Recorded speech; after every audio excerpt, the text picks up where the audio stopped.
नमस्कार, बहुत स्वागत है आप सभी का। मैं हूं आपके साथ नैना यादव, लेकर हाजिर हूं हमारा खास शो इंडिया बोल रहा है। प्राइम टाइम का सबसे चर्चित आज दुनिया एक बेहद खतरनाक सवाल के सामने खड़ी है। क्या अमेरिका का अगला राष्ट्रपति बनने की दौड़ में शामिल डोनाल्ड ट्रंप वाकई में ताकत की भाषा में लौटे हैं? क्या अंतर्राष्ट्रीय कानून सिर्फ कागज बनकर रह जाएगा? ट्रंप ने अपनी दादागिरी दिखाते हुए वेनेजुएला पर ताबड़तोड़ हमले कराए, देश को तबाही के मुहाने पर धकेल दिया और यहां तक कि वेनेजुएला के राष्ट्रपति निकोलस मादुरो और उनकी पत्नी को निशाना बनाकर सत्ता को झकझोर दिया गया।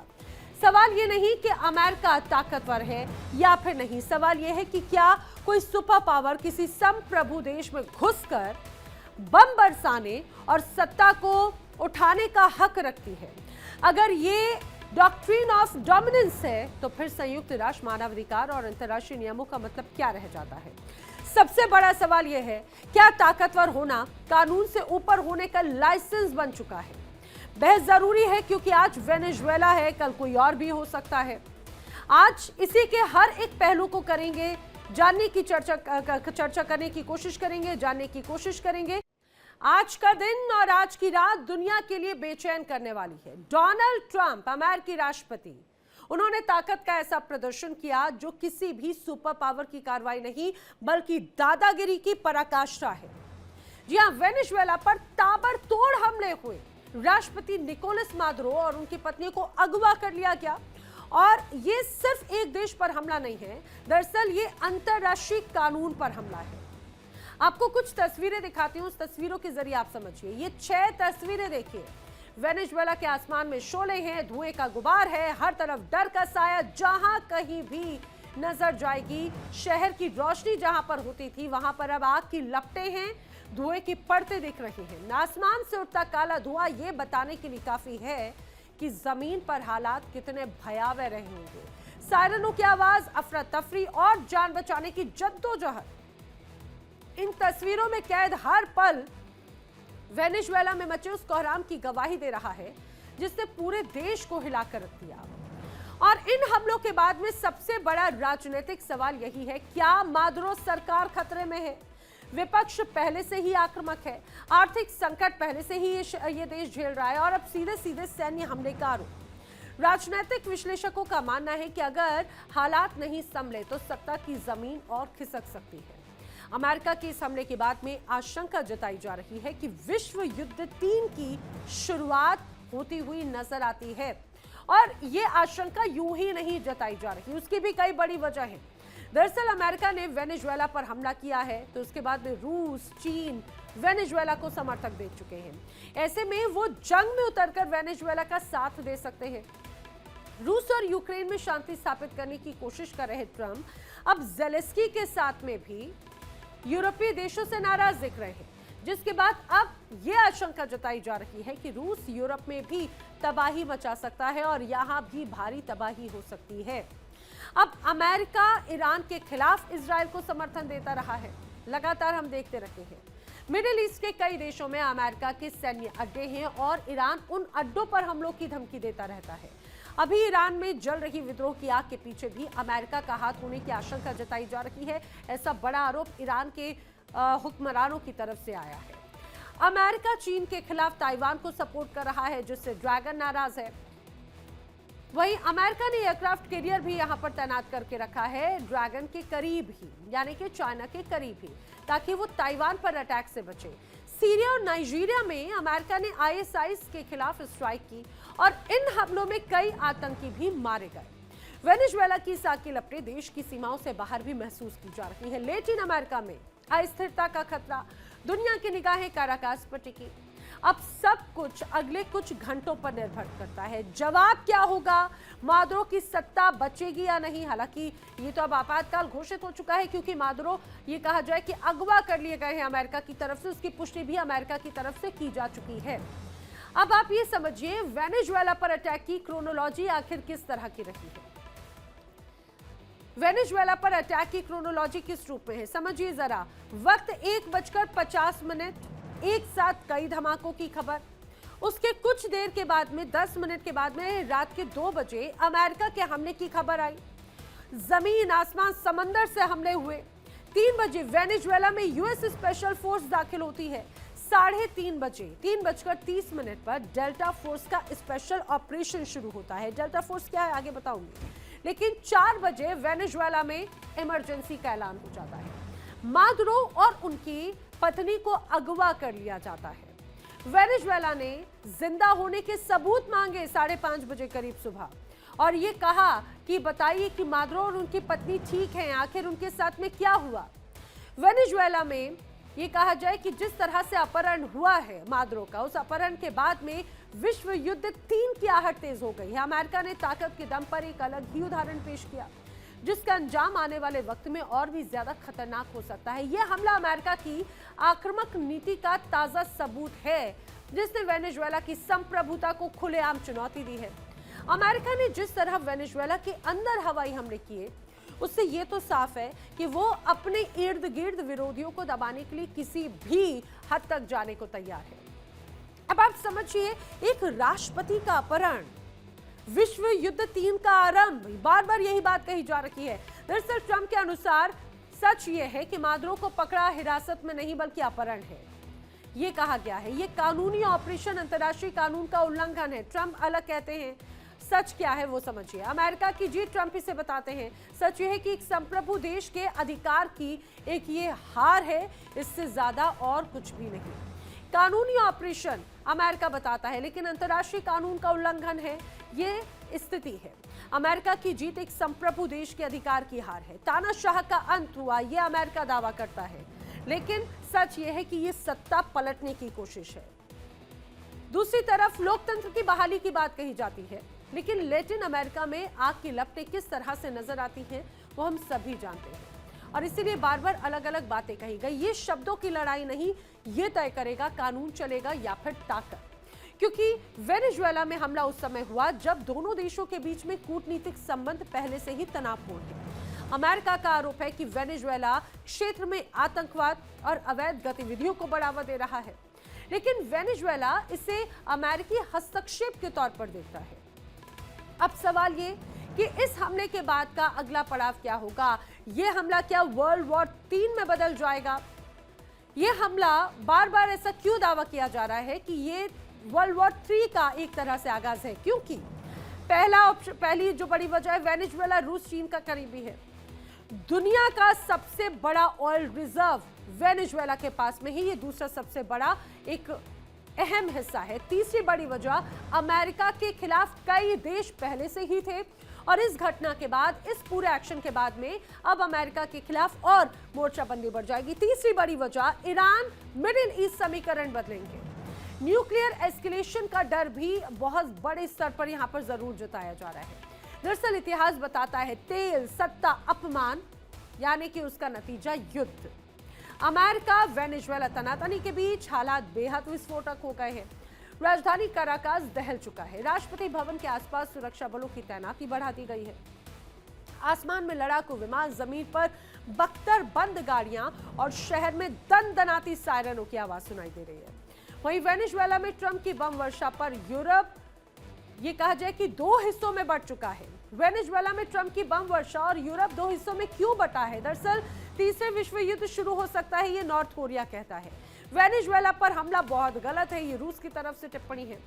राष्ट्रीय संप्रभुता और क्षेत्रीय अखंडता, एक तरह से उसका उल्लंघन, ये बात ईरान की तरफ से कही गई। वेनेजुएला में सैन्य कार्रवाई को लेकर ट्रंप से बात करेंगे, ये ब्रिटिश की तरफ से कहा गया।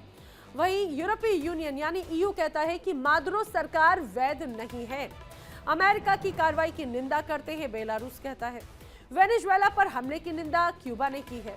यानी दुनिया एक सुर में नहीं है, और यही सबसे ज्यादा खतरनाक स्थिति है। जब वेनेजुएला और अमेरिका के बीच में तनाव चरम पर है, हाल ही के दिनों में अमेरिका ने वेनेजुएला से जुड़े कई तेल टैंकर जब्त किए और एक सैन्य कार्रवाई भी की, जिससे हालात और बिगड़ गए। अब अमेरिका का आरोप है कि मादुरो सरकार अवैध नशे के कारोबार में शामिल है, जबकि वेनेजुएला इन आरोपों को सिरे से खारिज करता रहा है। इस हमले के बाद पश्चिमी मीडिया से ट्रंप ने बातचीत की और उन्होंने ये कहा कि मैंने वेनेजुएला ऑपरेशन को टीवी शो की तरह देखा। ट्रंप ने कहा, जिस तरह से उनकी तरफ से ये पूरी प्रतिक्रिया आई, उन्होंने कहा कि मैंने मीडिया से ट्रंप की बातचीत में उन्होंने कहा कि मैंने टीवी शो की तरह देखा। ट्रंप ने स्पेशल ऑपरेशन टीम की तारीफ की। दुनिया का कोई और देश ऐसा ऑपरेशन नहीं कर सकता, ये बात भी उनकी तरफ से कही गई। बड़ा सवाल यह है, क्या जंग अब इंटरटेनमेंट बन चुकी है? ट्रंप का टीवी शो वाला बयान जरा भी क्या शोभनीय है? क्या अब ये जंग यहीं पर थमेगी या फिर विकराल तीसरे विश्व युद्ध का आकार ले लेगा? क्या ये पूरी कहानी है? बिल्कुल भी नहीं। मादुरो की अमेरिका की साजिश बहुत पुरानी है। दरअसल 2020 में अमेरिका ने नार्को टेररिज्म इनाम घोषित किया था। 2020 में ज्यादातर देश मादुरो के खिलाफ थे। इंडिक्टमेंट वेनेजुएला क्राइसिस के पीक पर आया था और कई देशों ने मादुरो को अवैध माना। दूसरी तरफ हमने देखा जिस तरह से यहाँ पर लगातार एक बड़ा तनाव नजर आ रहा था, तो इस दौरान अलग अलग देशों की प्रतिक्रियाएं देखने को मिली। और जब जुआन गुआइडो को अंतरिम राष्ट्रपति के रूप में मान्यता दी गई तो लगभग 50 से 57 देशों ने गुआइडो को मान्यता दी थी। तो क्या ये नया हमला नहीं, पुरानी स्क्रिप्ट का अगला चैप्टर है? इस बीच एक मारिया कोरिना मचाडो भी सुर्खियों में आ गई है। क्या वेनेजुएला का अगला राष्ट्रपति कोरिना मचाडो होंगी? ये भी अपने आप में एक बड़ी बात है और आखिर इसको लेकर किस तरह की प्रतिक्रियाएं हैं, ये भी अपने आप में हम जानने की कोशिश करेंगे। खास मेहमानों का पैनल जो इस दौरान मेरे साथ में कनेक्ट हो रहा है, आइए मैं जल्दी से आपको मिलवा देती हूँ। मेरे साथ में इस दौरान कनेक्ट हो रहे हैं रिटायर्ड कमांडर सुदर्शन चक्रपाणी, भू राजनीतिक विश्लेषक के तौर पर। मेरे साथ में इस दौरान रक्षा विशेषज्ञ के तौर पर कनेक्ट हो रहे हैं retired colonel SK. Malik ji. मेरे साथ कनेक्ट हो रहे हैं रिटायर्ड कर्नल जे.एस. सोढी जी। और मेरे साथ विदेश मामलों के जानकार इस दौरान कनेक्ट हो रहे हैं अभिषेक खरे। आप सभी का इस चर्चा में बहुत बहुत स्वागत है।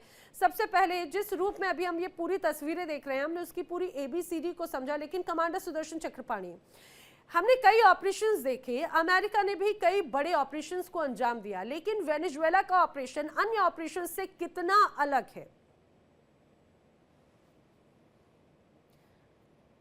सुदर्शन, आपका ऑडियो प्लीज अनम्यूट कर लीजिए। सबसे पहले नैना जी, जय हिंद, जय भारत और नमस्कार। जय भारत। देखिए, ये एक आपने जैसा डोनाल्ड ट्रंप ने कहा ये वीडियो गेम था, बिल्कुल ये बिल्कुल एक वीडियो गेम की तरह हुआ। अगर स्ट्रेटेजिकली बात करें तो वो बाद में करेंगे, टैक्टिकली ब्रिलियंटली कैरिड आउट, उसमें कोई शक नहीं है। आपने प्रिसीजन की तरह से अटैक किए, उस अटैक की आड़ में आपने चिनूक और अपाची भेजे डेल्टा फोर्स के साथ, और उन्होंने उठा के एक प्रेसिडेंट और उनकी पत्नी को अगवा करके ले गए। वो भी अमेरिका, वहां जाके उनके खिलाफ केस फाइल किया है न्यूयॉर्क में, और वहां से उनके ऊपर केस होगा। ये अपनी जगह पे है, बिल्कुल टेक्स्ट बुक ऑपरेशन है, उसको एक शक नहीं। लेकिन स्ट्रेटेजिकली देखिए इसमें क्या क्या चीजें आपको दिखाई देती हैं। नंबर एक, अमेरिका ने हाल ही में एक नया डॉक्ट्रिन निकाला था, उसको उन्होंने कहा था नेशनल सिक्योरिटी डॉक्ट्रिन, अभी अभी with Trump twist, Monroe doctrine. मतलब वेस्टर्न हेमिस्फीयर में हमारा प्रभुत्व रहेगा। अगर वो रहेगा तो चीन को निकालना होगा, क्योंकि चीन ने यहां पे मोटा मोटी 150 बिलियन से ज्यादा इन्वेस्ट कर रखा है। वेनेजुएला अकेले में 60 बिलियन से ज्यादा का लोन है वेनेजुएला के ऊपर चीन का, और ये लोन वेनेजुएला चुकाता है तेल देके, वो भी सस्ता तेल देके। दूसरा, अमेरिका को चाहिए तेल के ऊपर, तेल के व्यापार के ऊपर कब्जा, तेल के ऊपर कब्जा नहीं, व्यापार पे कब्जा। क्यों? क्योंकि डॉलर पे अगर तेल का व्यापार होगा तो डॉलर का प्रभुत्व रहेगा, वो फिएट करेंसी होगी। और अभी आपने देखा है डॉलर के ऊपर उतनी फिएट करेंसी नहीं है, और उसको अपना डॉलर बचाना है। ये है इकोनॉमिक रीजन। पॉलिटिकल रीजन देखिए, ट्रंप वहां पे अमेरिका में अलग थलग पड़ रहे हैं। ट्रंप अमेरिका में ही उनको लगता है कि अब जब मिड टर्म इलेक्शन होंगे तो वो हारेंगे। जहां जहां उन्होंने हाथ रखा उनको विफलता मिली है। यहां उनको दिखाई दिया एक हमें सफलता मिलने के बहुत अच्छे चांसेस हैं, हम अपनी स्ट्रॉन्ग मैन इमेज बना के रखेंगे। लेकिन उसका उल्टा डोमिनो इफेक्ट जो है, आपने बिल्कुल सही इशारा किया है, वो है वर्ल्ड वॉर 3 का। इसके ऊपर एक 30 सेकेंड्स के मैं आपको बताता हूं। देखिए हुआ क्या है वहां पे। किम जोंग उन ने क्या कहा, ये एक वर्ल्ड वॉर 3 की तरफ है, मेरा दोस्त मडूरो को आप उठा के ले गए हैं, मैं न्यूक्लियर वेपन भी इस्तेमाल करने को तैयार हूं। सारे के सारे जो स्ट्रॉन्ग मैन है उनको अब लगता है कि हमारी बारी तो नहीं है। ईरान, नॉर्थ कोरिया, और इसके साथ साथ आपको लगने लगेगा कि अगर माइट इज राइट, जिसकी लाठी है उसकी भैंस, ठीक है। आप कहते हैं वर्ल्ड वॉर 3 आने वाली है, मैं तो कहता हूँ वर्ल्ड वॉर 3 आ चुकी है। अब विश्व का नक्शा खोल के देखिए कहाँ युद्ध नहीं चल रहा।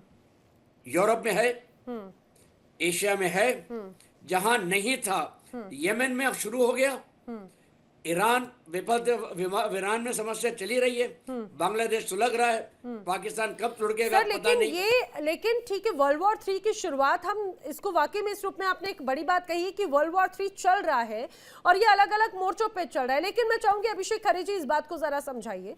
कुछ समय पहले डोनाल्ड ट्रंप ये बयान देते हैं कि यूएन का अब कुछ अस्तित्व नहीं है, मैं यूएन से बड़ा, आज के वक्त में मैंने यूएन से ज्यादा बड़ी भूमिकाएं निभाई है। तो ये कहा जाए कि अब डोनाल्ड ट्रंप के आगे यूएन या इस तरह के अंतर्राष्ट्रीय मंच पूरी तरह से गौर हो गए हैं। जिस तरह से ये एक्शन लिया गया, क्या ये अंतर्राष्ट्रीय कानून का उल्लंघन नहीं माना जाता? अमेरिका और ट्रंप एक्शन ले रहे हैं, जिस तरह से वो काम कर रहे हैं, उससे डेफिनेटली ये है कि अब वो अपने आप को यूएन से अलग, और वैसे भी यूएन की जो स्थिति है वो वैसे भी बहुत पावरफुल रह नहीं गई।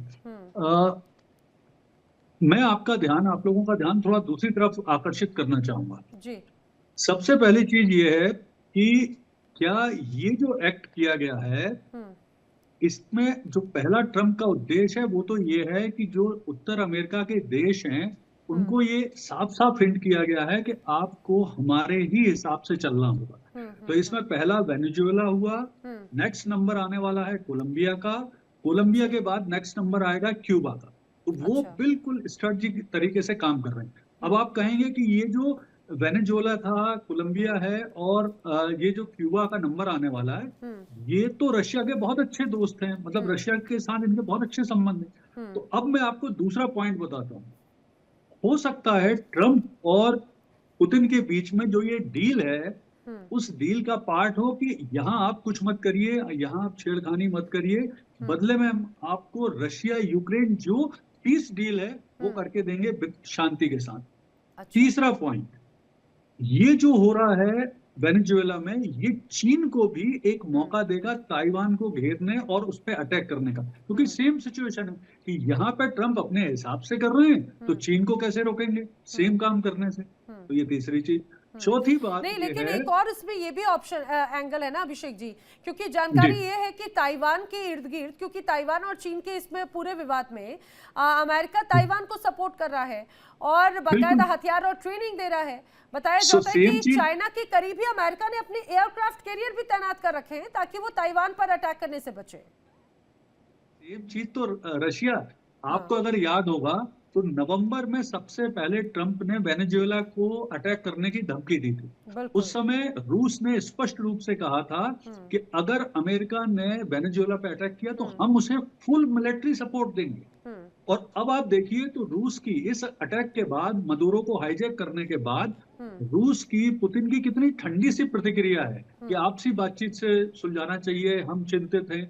तो इसका मतलब ये कि अंदर खाने कुछ न कुछ डील इनकी हो रही है या हो चुकी है। इसके अलावा मुझे ये लगता है कि ट्रंप ने ये बहुत ही सही मौका देखा है एप्स्टीन फाइल से भी लोगों का ध्यान हटाने के लिए। तो ये जो सारी स्थितियां बन रही हैं, जैसा आप बात कर रहे हैं वर्ल्ड वॉर 3 की, और मुझे लग रहा है कि ये तो सब, ये जो बड़े देश हैं, विशेष तौर पर रशिया, चाइना और अमेरिका, इनके बीच में कोई बड़ी डील का पार्ट है, क्योंकि जितनी शांति से और आराम से उन्होंने ये काम किया है, तो ये अब चाइना को भी मौका देगा और इसके बाद रशिया को भी मौका देगा। ये यानी कि आप ये कह रहे हैं कि भाई ठीक है, ये एक बड़े अंडर द टेबल एक बड़ी पिक्चर जो है वो जरूर यहाँ पर नजर आती है।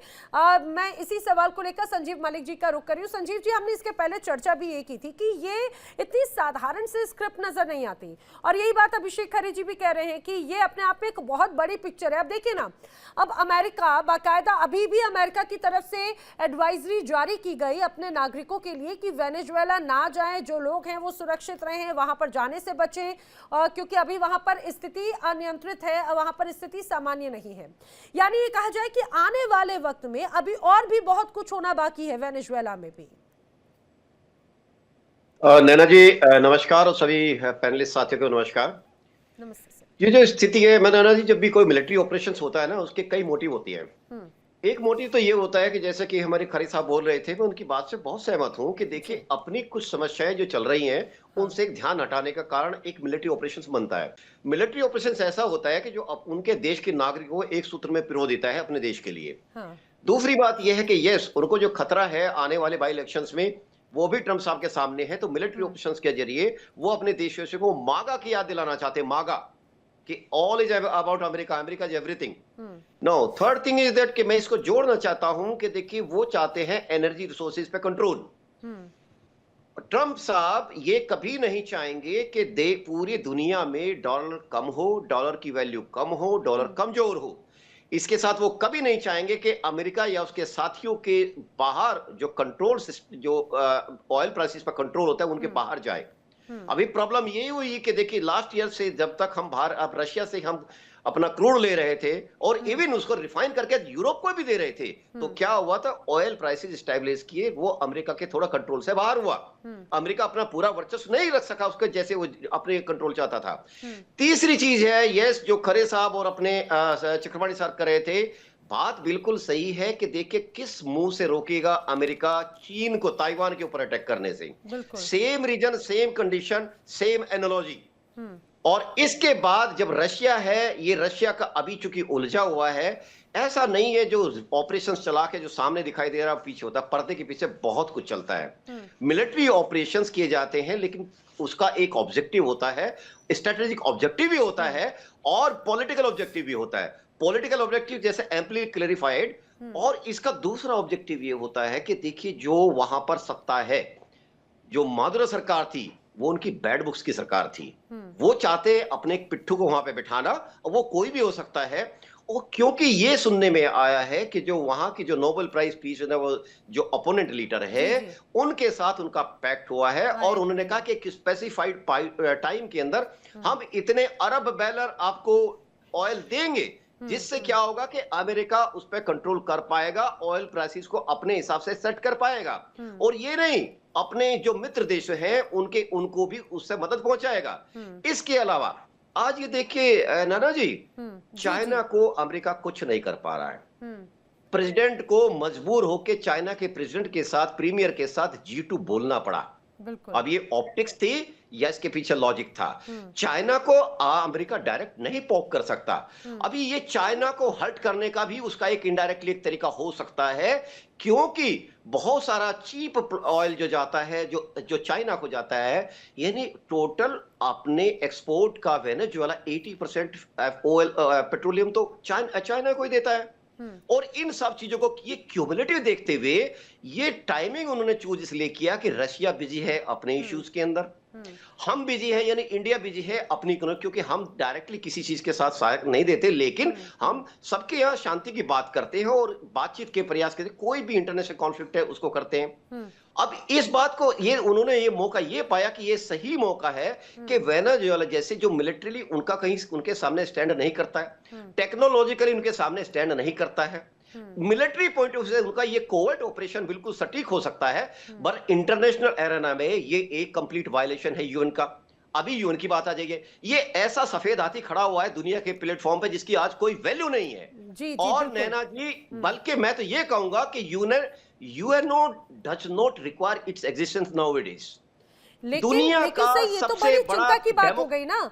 अब ये तो बड़ी चिंता की बात हो गई। डोनाल्ड ट्रंप उस बात को हमेशा दोहराते रहे हैं, लेकिन इसी सवाल के साथ सोनी जी, एक तरफ ये अमेरिका की तरफ से जब इस हमले को अंजाम दिया जाता है, इस ऑपरेशन को अंजाम दिया जाता है, अब डोनाल्ड ट्रंप कहते हैं कि भाई मैंने तो इस पूरे ऑपरेशन को ऐसे देखा जैसे कोई टीवी पर कोई शो देख रहा हूं, यानी कि उनका बड़ा कैजुअल रवैया दिखाने की कोशिश की गई।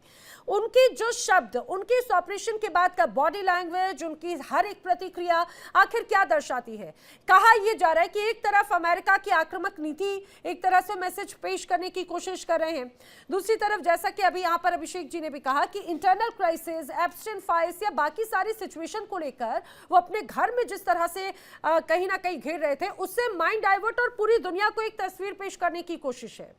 या फिर तीसरी बात एक और समझाइएगा, जब ये पूरा ऑपरेशन हुआ, मादुरो से कुछ देर पहले चीन के प्रतिनिधियों की मुलाकात हुई 10 घंटे पहले, उसके 10 घंटे के बाद में ये ऑपरेशन, क्या यही बात खटक गई थी डोनाल्ड ट्रंप को? क्योंकि हमले की तैयारी तो बहुत पहले से थी। जय हिंद नैना जी। जय हिंद सर। ये मेरा सौभाग्य कि मैं आपके न्यूज चैनल पर हूं, विख्यात को पैनलिस्ट के साथ। 430 बीसी में थुसाइदस, जो कि एक प्रसिद्ध ग्रीक विचारधारक थे, उन्होंने कहा था जो शक्तिशाली होते हैं वो वही करते हैं जो उनका मन करता है, और कमजोर बस देखते रहते हैं। ये बात शताब्दियों बाद भी सही और सटीक है।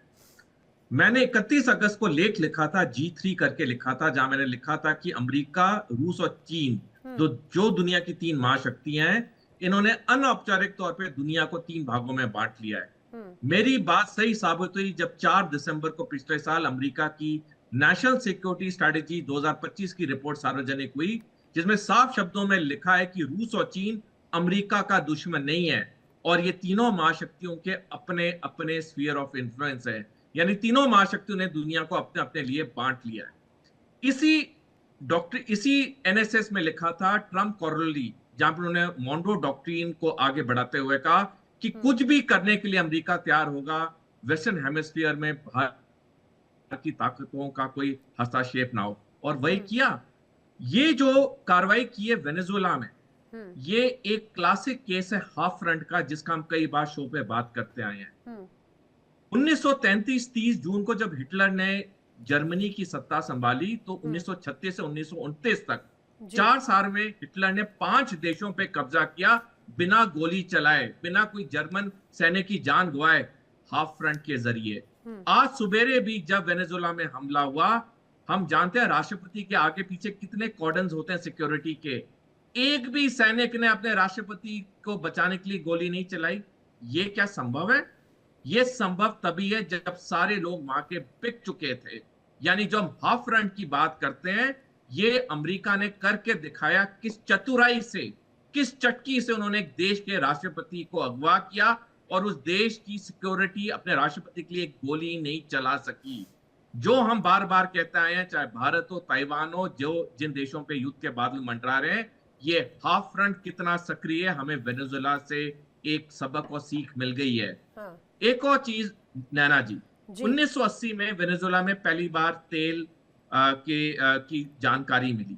तब से अमेरिका लगातार कोशिश कर रहा था कि अमेरिकी कंपनियों को, चाहे शेल हो या टोटल हो, उन्हें वहां पे तेल निकालने की अनुमति दी जाए, लेकिन वेनेजुएला कभी दे नहीं रहा था। और पिछले 13 साल से जो मादुरो सत्ता में थे, उन्होंने तो बिल्कुल अमेरिका को घुसने नहीं दिया। तो ये जो आज सुबेरे किया वेनेजुएला में, ये ओवरऑल अमेरिका के लिए बहुत बड़ी जीत है, और ये चीज करके अमेरिका ने वेनेजुएला में सैनिक कार्रवाई, अमेरिका के लिए तो जीत है, लेकिन दुनिया के अलग अलग मोर्चों के लिए चिंता की बात है क्या? क्योंकि जिस वॉरफ्रंट की हम बात करते हैं, ऐसा लगता है कि उन्होंने तो दूसरों के लिए गेट खोल दिए। क्या अब वो किस उस पे, खासतौर से चाइना ताइवान की बात हो, रूस यूक्रेन का तो तनाव पहले ही हम बड़े स्तर पर देखते हैं, इजराइल हमास के बीच में, बहुत दूर ना जाते हुए भारत पाकिस्तान या बांग्लादेश के साथ में कियोस्क हम बड़े लंबे स्तर पर देखते हैं। तो ऐसा लगता है कि फिर कोई अथॉरिटी नहीं है मॉनिटर करने के लिए, बात करने के लिए, बात रखने के लिए। अब तो सारे मोर्चे खुल चुके हैं। बिल्कुल नैना जी, सब कुछ खुल चुका है। कोई संयुक्त राष्ट्र की कोई वैल्यू नहीं है, कोई संधियों की वैल्यू नहीं है, कोई डायलॉग डिप्लोमेसी की वैल्यू नहीं है। आज की दुनिया में हार्ड पावर मैटर करता है, कोई सॉफ्ट पावर नहीं। कोई कहना है कि युद्ध का जमाना नहीं है, शांति वांति, ये तीनों महाशक्तियों के से कोई लेना देना नहीं है। इन तीनों महाशक्तियों के पास ताकत है, वो उसका इस्तेमाल कर रहे हैं। रूस ने यूक्रेन पे हमला करना था, उसने कर दिया। अमेरिका ने वेनेजुएला में हमला करना था, कर दिया। चीन ने 2027 के अंत में ताइवान पे हमला करना है, वो करेगा। क्योंकि जैसे मैंने एक्सप्लेन किया पहले, ये तीनों महाशक्तियों ने दुनिया को 3 अनौपचारिक भागों में बांट दिया है। दुनिया कुछ भी रोए, कुछ भी बोले, कुछ भी करे, ये तीनों महाशक्तियों को फर्क नहीं पड़ता है, क्योंकि ये 3 महाशक्तियों ने दशकों पहले अपनी आर्थिक तरक्की पे तवज्जो दिया, और उन्हें पता था आर्थिक तरक्की से ही सैनिक शक्ति आती है।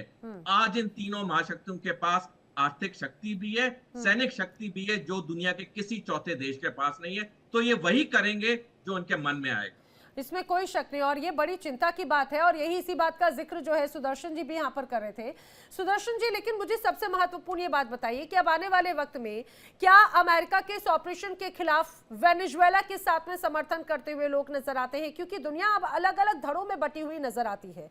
दूसरी सबसे महत्वपूर्ण बात ये सर, कि जब हमने देखा था खासतौर से अमेरिका की तरफ से नार्को टेररिज्म का बढ़ावा देने के आरोप में खासतौर से मादुरो पर $15 मिलियन का जब इनाम घोषित किया गया और जैसे ही उनकी मान्यता या उनकी सरकार की मान्यता हुई होने की बात हुई तो 50 से 60 देश अमेरिका के साथ में थे और मुट्ठी भर देश वो वेनेजुएला के साथ में कनेक्टेड थे। तो आज के वक्त में क्या स्थिति चेंज हुई है इतने लंबे वक्त के बाद में? नैना जी, कर्नल सोडी ने बिल्कुल सही कहा है, हार्ड पावर। देखिए, जिसके हाथ में ताकत, जिसके हाथ में लाठी, उसी की भैंस। 3 पावर्स की बात की थी, रशिया, अमेरिका, चाइना। इन 3 में से किसने हिम्मत दिखाई है अपने हार्ड पावर इस्तेमाल करने की? रशिया ने दिखाई यूक्रेन में, अमेरिका ने दिखाई वेनेजुएला में अभी लेटेस्ट, लेकिन चीन ने ना पाकिस्तान सिंदूर में दिखाई, बिल्कुल ना ईरान में दिखाई, ना कहीं और दिखाई। वो अभी भी ताइवान के इर्द गिर्द घूमता रहा, क्योंकि उसको मालूम है कुछ नहीं करना है। यहां तक कि उसके रॉकेट फोर्स ने एक भी रॉकेट नहीं मारा, एक भी। उन्होंने अपने मिसाइल मारी, जो जहाजों से निकाल के बड़े बड़े मिसाइल दिखाए और वीडियो दिखाए, हमने क्या कर दिया है। चाइना के पास 41 4 स्टार के जनरल्स हैं। कितने सैंक्शन स्ट्रेंथ आज कितने हैं? नहीं, लेकिन चक्रपाणी जी एक और बात चाइना है के पास वो हमने देखा संभावना कि जब नहीं है। वेनेजुएला का तो सपोर्ट चीन और रशिया भी करता रहा है। इस पूरे परिस्थितियों के कुछ समय पहले हमने देखा था कि रशिया की तरफ से बाकायदा सीक्रेटली कई वेपन्स या फिर हथियार बारूद वो वेनेजुएला को समर्थन में दिए गए सपोर्ट में, और सपोर्ट जाहिर सी बात है अमेरिका के खिलाफ था। देखिए, ऐसा है, ये तो साफ दिखाई दे रहा है कि चीन के अंदर शक्ति ही नहीं है, और अगर शक्ति है तो इस्तेमाल करने की हिम्मत नहीं है। रशिया को इतना आपने उलझा के रखा है, और उसके जो जहाज हैं वो मोर और लेस अपने ही आसपास हैं। इसी वजह से रशिया जो है वेनेजुएला में आके कुछ कर नहीं सकता, क्योंकि उसको पूरा पैसिफिक क्रॉस करके इधर आना पड़ेगा और अटलांटिक के थ्रू आ नहीं सकता। इसीलिए रशिया इस वक्त इस जगह पे असमय है, कुछ नहीं कर सकता। इसलिए अमेरिका ने अपना पावर दिखा दी। ये एक साफ मैसेज दे रहा है चीन को कि बेटा संभल जा, कुछ करने की कोशिश करेगा तो मेरा हथौड़ा तैयार है। इसीलिए वो एयरक्राफ्ट कैरियर ताइवान स्ट्रेट्स के पास घूम रहा है। उसने ईरान को मैसेज दिया है कि अगर आपने अपना तख्ता पलट की बात नहीं की, आप खुद ना गए, तो हमें कुछ करना पड़ेगा, और आप भी सेफ नहीं हैं।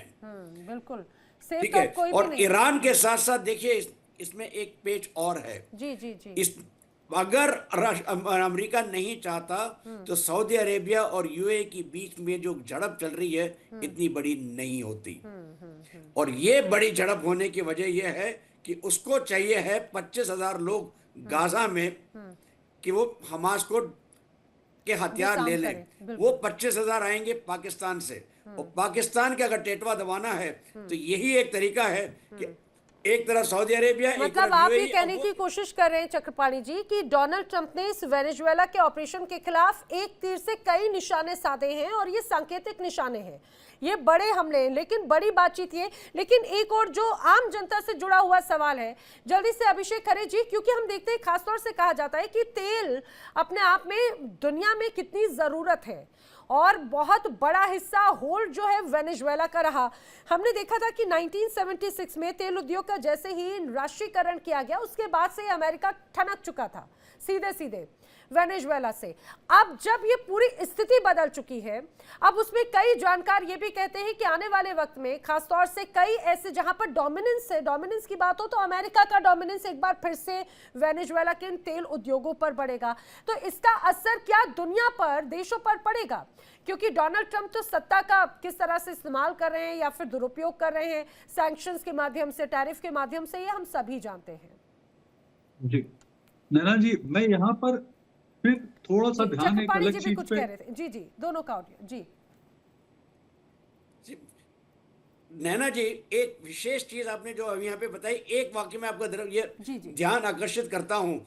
अमेरिका के ईस्ट कोस्ट में जितनी भी ऑयल रिफाइनरीज हैं, ये सारी रिफाइनरीज वेनेजुएला क्रूड के लिए ऑप्टिमाइज्ड हैं। ओह अच्छा। अभिषेक जी आपका। Thank you. देखिए, मैं नैना जी थोड़ा ध्यान आपका फिर एक दूसरी तरफ लगाता हूँ, मतलब जी। ले जाना चाहता हूँ। जी जी क्या जो अमेरिका के राष्ट्रपति ट्रंप मदुरो पे आरोप लगा रहे हैं कि ये नार्को टेररिज्म करते हैं, वो सही है या गलत है? तो थोड़ा सा इसको भी देख लेते हैं, मैं जल्दी से इसको बताता हूँ। जी देखिए, वर्ष 99 से ह्यूगो शावेज हैं, वहां पे वेनेजुएला में राष्ट्रपति रहे। 13 से अभी 26 तक राष्ट्रपति हैं मदुरो। हो क्या रहा था कि 13 तक तो इनकी अर्थव्यवस्था बहुत बढ़िया चल रही थी, ऑयल पे बेस्ड थी, 90% ऑयल वहां से वो अर्थव्यवस्था में कंट्रीब्यूट कर रहे थे। लेकिन हुआ क्या, 14-15 में जैसे ही वर्ल्ड में ऑयल की कीमत गिरी, इनकी जो ऑयल इंडस्ट्री थी, इनका जो पूरा देश ऑयल एक्सपोर्ट पे बेस्ड था, वो कलेप्स होने लगा। फिर उसके बाद दूसरी चोट इनको लगी जब कोविड-19 आया, तो उस 2 साल में इनकी पूरी अर्थव्यवस्था खराब हो गई। अब मदुरो के पास ऑप्शन नहीं थे, क्योंकि इन्होंने अपनी इकोनॉमी डाइवर्सिफाई की ही नहीं थी। तो अब ये क्या करें? तो इन्होंने एक नया रास्ता निकाला।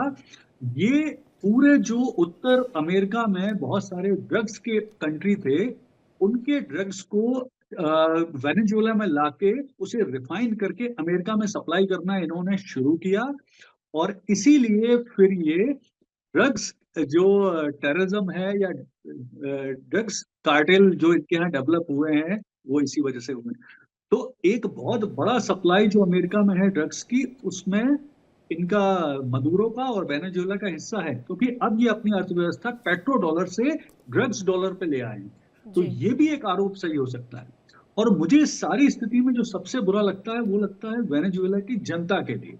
वो इतनी सफर कर रही है, 2 करोड़ 80 लाख की जनसंख्या है, जिसमें से 70 लाख ऑलरेडी बाहर चले जा चुके हैं। अर्थव्यवस्था पूरी तरह से खराब है, महंगाई इतनी ज्यादा है कि मैं आपको एक रोचक तथ्य बताऊं। जी जी तो सर। वेनेजुएला की जो करेंसी है बॉलीवियर, हाँ। उसमें से अभी 2021 में इन्होंने 5 जीरो भी खत्म कर दिए। तो ये हालत इनकी चल रही है। और एक और जो बहुत लास्ट में संकट। अभी इस आक्रमण के बाद इनने नोटिफिकेशन जारी किया, जी उस नोटिफिकेशन में वेनेजुएला सरकार ने बोला था कि हम अमेरिका के एग्रेशन का विरोध करते हैं। तो ये तो सेंसलेस बात है, वो आपकी बात सुन रहा है क्या? तो स्थिति बड़ी खराब है। इसमें और कोई शक कुल नहीं। मिला के जो सफर कर रहे हैं वो वेनेजुएला की जनता ही करने वाली लास्ट में। और यहाँ मैं ये भी क्लियर कर दूं, जी। वेनेजुएला की जनता किसी भी तरह का कोई विरोध नहीं करेगी, केवल सैनिक अधिकारी और सेना ही थोड़ा बहुत विरोध लेकिन करेगी। अभिषेक जी, क्योंकि मुझे वो- लग रहा है सेना भी नहीं करेगी, सेना भी नहीं वो करेगी, क्योंकि वो जिस रूप थोड़ा में सा अभी जो परिस्थिति नजर आती है। जी मैं उसका रीजन बताता हूँ। जी जी। देखिए, जो ड्रग्स का पूरा कार्टेल सिंडिकेट सब। चलता है, जी जी। उसमें सेना के अधिकारी, इसके अलावा जो वो डॉलर जो वो पेट्रोलियम बेचते हैं, उसमें भी सेना के बड़े अधिकारी शामिल हैं। तो इसलिए वो विरोध करेंगे, लेकिन वो बहुत छोटा सा रहेगा। जनता की तरफ से कोई विरोध नहीं होगा, क्योंकि जनता को तो लगेगा कि अगर सत्ता चेंज हो रही है और उनकी अर्थव्यवस्था चेंज हो रही है, देश में परिवर्तन से उन्हें फायदा है, तो वो। और मुझे लगता है 99% आप मान लीजिए कि कोरिना मचाडो को वो अगला राष्ट्रपति डिक्लेयर बेशक, करेंगे क्योंकि ट्रंप अगले कुछ दिन। क्योंकि इसको लेकर अभी जब टीवी टेलीविजन पे वो बातचीत कर रहे थे, तो इस दौरान उन्होंने ये भी कहा कि विपक्ष की तरफ से कोई नेता चुना जाएगा भाई। और एक और बड़ी बात मैं, लेकिन कर्नल मालिक जी, सबसे महत्वपूर्ण बात ये कि जो अधिकारी उनकी तरफ से बयान आया कि ये कोई अचानक से ऑपरेशन को अंजाम नहीं दिया गया, इसके आदेश 1 हफ्ते पहले यानी कि क्रिसमस के वक्त पे ही मिल चुके थे कि कब हमला करना है, किस रूप में ऑपरेशन को अंजाम देना है। तो ये बहुत ही सुनियोजित था। और जिस तरह से डेल्टा ग्रुप को इसमें लगाया गया, तो अपने आप में वो बड़ा संकेत और बड़ा संदेश देने की बात थी डेल्टा ग्रुप का, क्योंकि हम सभी जानते हैं कि किस तरह से बड़े ऑपरेशंस को अंजाम अमेरिका की ये टुकड़ी देती है। लेकिन सर, सबसे चिंता की बात ये कि आखिर अब क्या, आगे क्या? नैना जी, इसमें कोई शक नहीं कि डेल्टा फोर्स एक बहुत ही प्रोफेशनल कंपोनेंट है उनकी आर्मी का, उनकी डिफेंस फोर्सेस का। और जहां जहां देश में पास्ट में पिछले 30-35 सालों में जो ऑपरेशन हुए हैं अमेरिका की तरफ से, उसमें डेल्टा फोर्स का बहुत ही एफिशिएंट योगदान रहा है, बहुत ही रिजल्ट ओरिएंटेड योगदान रहा है। अभी बात यह कि मैं एक लार्जर पॉइंट की तरफ आपका ध्यान खींचना चाहूंगा। लार्जर पॉइंट यह है कि जो एक अप्रोच है, इट्स माई वे और द हाईवे, क्या ये कितने दोषों को मंजूर होगा? देखिए, ये बात सही है, जब एक्शन होता है उसका रिएक्शन आएगा। आज रशिया, मेरा मानना यह है, मेरा एनालिसिस ये कहता है कि देखिए, रशिया इकोनॉमिकली इतना बहुत ज्यादा स्ट्रांग नहीं है। मिलिट्रिकली उसकी मैन्युफैक्चरिंग, उसके हथियारों की मैन्युफैक्चरिंग बहुत बहुत स्ट्रांग है। उसके बावजूद रशिया कभी नहीं चाहेगा कि अमेरिका के वो अंडर में काम करे। तो हमें हमेशा से जैसे यूक्रेन और अमेरिका रशिया का युद्ध खत्म होगा, रशिया अपनी इकोनॉमी पे ध्यान देगा। और इकोनॉमी आजकल इतनी आइसोलेटेड नहीं है, world over it is coupled very closely. एक दूसरे से देश जो है वो बहुत एक दूसरे पे डिपेंड करते हैं। अब कोई भी रशिया या चीन होगा, देखिए जहां कोई भी कॉन्फ्लिक्ट स्टार्ट होता है कॉन्फ्लिक्ट ऑफ इंटरेस्ट से, और जो कॉन्फ्लिक्ट ऑफ इंटरेस्ट है बिजनेस, जैसे सौदी साहब बोल रहे थे, बिल्कुल सही कह रहे हैं कि माइट और मिलिट्री माइट आती है इकोनॉमिक माइट से। और यानी सबसे टॉप प्रायोरिटी की चीज आज ही नहीं, युगों युगों से देख लीजिए, हर एक लैंड मास ने अपने आप को इकोनॉमिकली साउंड होने का हमेशा भरसक प्रयत्न किया है। और उसी इकोनॉमिक स्ट्रेंथ के कारण मिलिट्री माइट आती है, मिलिट्री माइट आपको रिजल्ट देती है। अब मैं ये इस बात को नहीं मानता कि अमेरिका की जो ये नीति चल रही है वो छोटे छोटे देश को तो प्रभावित कर सकती है, उनको डराने में भी मैसेज दे सकती है, लेकिन जो उसकी जो बड़ी इकोनॉमीज है वर्ल्ड की, वो अपने पे ध्यान दे रही है। और चाइना का मैं एक बड़ा चतुर एक तरह से मुंह मानता हूं। नहीं, लेकिन मनीष जी एक और बात, क्योंकि कई तरह की ऐसी रिपोर्ट्स रही कि कई जगहों पर तख्ता पलट या कई जगहों पर कियोस्क क्रिएट करने में भी डीप स्टेट्स या यूएस का बहुत बड़ा रोल रहा। इवन अभी हमने देखा ईरान वगैरह में भी जिस तरह से बड़ा कियोस्क है, उसमें भी ऐसी तस्वीर, बांग्लादेश हमारे सामने उदाहरण है। और ऐसे रशिया को कमजोर करने की किस रूप में बड़ी कोशिश है? नैना जी, एक पॉइंट आप ये सोचिए कि ये क्यों संभव नहीं है कि अमेरिका यूक्रेन रूस को क्यों ड्रैग करना चाहता है। वो ये चाहता है कि रशिया तुम्हारा किसी भी इंटरनेशनल प्लेटफॉर्म पे आके कोई विरोध न कर पाए, इसलिए रशिया को उलझा ही रही है, आप उलझा के रखिए। यही कारण है, एक बार यूरोपियन यूनियन विरोध करती है, एक बार अमेरिका विरोध करता है। दिखाने की कोशिश ये हो रही है कि हम पुतिन के साथ है। ट्रंप साहब कहते हैं कि पुतिन मेरे अच्छे दोस्त है, अगले दिन उनको बुरा भला कहा जाता है। देखिए ट्रंप साहब की जो चल रही है एक दादागिरी की नीति है इंटरनेशनल के, अगर सिंपल भाषा में करें। और रही बात वो जिस पर चाहे आप टैरिफ लगा देते हो, जिसके चाहे खिलाफ मिलिट्री ऑप्शन कर देते हो, देखिए कोई भी स्वाभिमानी देश इस देश को एक हद से ज्यादा बर्दाश्त नहीं करेगा। नहीं, लेकिन जी, लेकिन ये जो अस्थिरता है ये पूरी दुनिया के लिए बड़े खतरे का सबब तो है सोडी जी। ये जो एक मैसेज देने की और पावर गेम की जो बात यहाँ पर नजर आती है, डोनाल्ड ट्रंप की आक्रामक नीति का ही नतीजा है क्या? जो डोनाल्ड ट्रंप पिछले कुछ वक्त से अपनी नीतियों की वजह से पूरी दुनिया को चौंका रखी है, क्या ये मिलिट्री ऑपरेशन उसी में से एक है, उसी का एक हिस्सा है, या फिर ये एक अलग रूप में मैसेज देने की कोशिश है, वर्चस्व की लड़ाई है? अब ये नाना जी देखिए, डोनाल्ड ट्रंप ने वेनेजुएला में सैनिक कार्रवाई करके पूरी दुनिया को बता दिया ना कोई संयुक्त राष्ट्र का मान्यता है, ना कोई अलायंस, ना कोई ट्रीटी। ये जमाना उथल पुथल का है, जिसके पास ताकत है उसने जो करना है कर ले। और कौन ताकतवर है? तीन ही तो देश ताकतवर हैं, चीन, अमेरिका और रूस। चीन ने अपने मिसाइलें क्यों नहीं खोली हैं? चीन ने क्यों नहीं किसी दुनिया के जंग में अब तक हिस्सा लिया? क्योंकि चीन की प्लानिंग क्लियर है। चीन का पहला सैनिक लक्ष्य है ताइवान। चीन ताइवान से पहले कहीं पे अपना मोर्चा नहीं खोलेगा, और ये अमेरिका भी जानता है। यहां तक कि पिछले साल 12 अप्रैल को पीट हेगसेथ, जो कि अमेरिका के रक्षा मंत्री, उन्होंने बयान दिया कि चीन की हाइपरसोनिक मिसाइल अमेरिका की 11 एयरक्राफ्ट कैरियर को 20 मिनट में बर्बाद कर सकती है। उन्होंने ये भी बोला अमेरिकी सेना में जितनी वॉर गेम्स होती हैं, हर वॉर गेम में अमेरिका चीन से हारता है। तो अमेरिका तो कभी चीन के साथ लड़ ही नहीं सकता है। और तभी मैं बार बार कह रहा हूं, जो कि ये अमेरिका की नेशनल सिक्योरिटी स्ट्रेटेजी रिपोर्ट में भी लिखा है कि दुनिया को 3 अनौपचारिक भागों में बांट दिया है। अब होगा क्या? कुछ छोटे मोटे देश आपस में लड़ते रहेंगे, और यही 3 महाशक्तियां वहां पे शांति कराती रहेंगी और कहानी खत्म हो जाएगी। लेकिन जो ये 3 महाशक्तियां चाहेंगी, अब वही होगा। किसको मानना है मानो, नहीं माना वो अपनी दादागिरी दिखाएंगे। अब हमने देखा अमेरिका ने क्या किया, जिस पे टैरिफ लगाना है लगा दिया। चीन ने कहा कि हमने रेयर अर्थ नहीं देने, नहीं दिए। पूरी दुनिया उत्तर पुतल हो गई, ये इंडस्ट्री सफर होगी, वो हो गई। लेकिन उन्होंने किसकी बात नहीं मानी, उन्होंने अपनी चीजें वापस ली जब उन्हें लगा हमारा फायदा हो रहा है। तो आपका आंकलन सही है, आज की तारीख में दुनिया में उथल पुथल है। जिसके पास ताकत है, जिसके पास सैनिक ताकत है, वही कहा जाए, वही अपने आप को सरताज जरूर बना रहे हैं। लेकिन इसी बीच अपने दर्शकों को बताएं, इस पूरे हमले को लेकर यूएन की तरफ से प्रतिक्रिया आई है। यूएन कहता है कि भाई ये जो हमला है, निंदा करते हुए कहा गया है, कहा है कि ये जो हमला है दुनिया के लिए बड़ा खतरा है। अभिषेक खरे जी, क्या यूएन की इस निंदा का कोई औचित्य रह गया? और इस हमले के बाद में अगर अस्तित्व पर ही बड़े सवाल खड़े होते हैं तो आखिर ऐसा कौन सा मंच, क्या ये वो वक्त है जो नया मंच क्रिएट करने की जरूरत है? अंतर्राष्ट्रीय कानून कहीं पर एग्जिस्ट करता है क्या? बिल्कुल, देखिए नैना जी, इसमें सबसे पहली बात तो ये है कि यूएन तो अपनी प्रासंगिकता बहुत पहले से ही खोने लगा। जी। जिस तरह से इराक पे हमला हुआ, फिर उसका अफगानिस्तान पे हमला हुआ, फिर इजराइल अपने हिसाब से कर ही रहा है हमला फिलिस्तीन का, तो यूएनओ ने इसमें कहीं कोई इंपॉर्टेंट पार्ट अदा किया ही नहीं। और वो जो वाला जो थोड़ा सा 5 देशों के पास वीटो पावर है, उसकी भी कोई खास अहमियत रह नहीं गई, क्योंकि कर तो वही देश रहे हैं, उनमें से 3 देश रहे हैं सारा कुछ, तो उसकी भी अब अहमियत थी। और मुझे लगता है कि इनकी इंटरनल तौर पे कहीं ना कहीं आपस में इन्होंने अंदर खाने कुछ सेटिंग करके रखी है, क्योंकि जो कुछ हो रहा है ये 3 ही देश कर रहे हैं। तो यूएनओ को भी अब कोई मतलब मुझे लगता है उसकी प्रासंगिकता तो खत्म है, और अगर प्रासंगिकता बड़ी खत्म है, और यही सबसे बड़ी चिंता का विषय है, क्योंकि आने वाला वक्त और भी ज्यादा घातक हो सकता है। 2026 का आगाज इतना खतरनाक हुआ है। आप सभी मेरे साथ इस चर्चा में शामिल हुए, आप सभी का बहुत बहुत धन्यवाद इतना वैल्यूएबल पॉइंट्स रखने के लिए। लेकिन कुल मिलाकर ये आप जरूर मान के चलिए कि जिस तरह से डोनाल्ड ट्रंप ने इस ऑपरेशन को अंजाम दिया, उनकी सेना ने अंजाम दिया, पूरी दुनिया को चौंका दिया है, क्योंकि देश के राष्ट्रपति को अगवा किया गया है। जी हाँ, निकोलस मादुरो। अब हालांकि क्या कुछ आने वाले वक्त में होगा ये देखने वाली बात है। और अब बारी है आज के सवाल की। जल्दी से जान लीजिए आज का सवाल क्या है। आज का सवाल है, हरियाणा के राज्यपाल का नाम क्या है? आपके सामने 2 ऑप्शन है, पहला आसिम कुमार घोष और दूसरा है बंडारू दत्तात्रेय। इनमें से क्या है सही जवाब?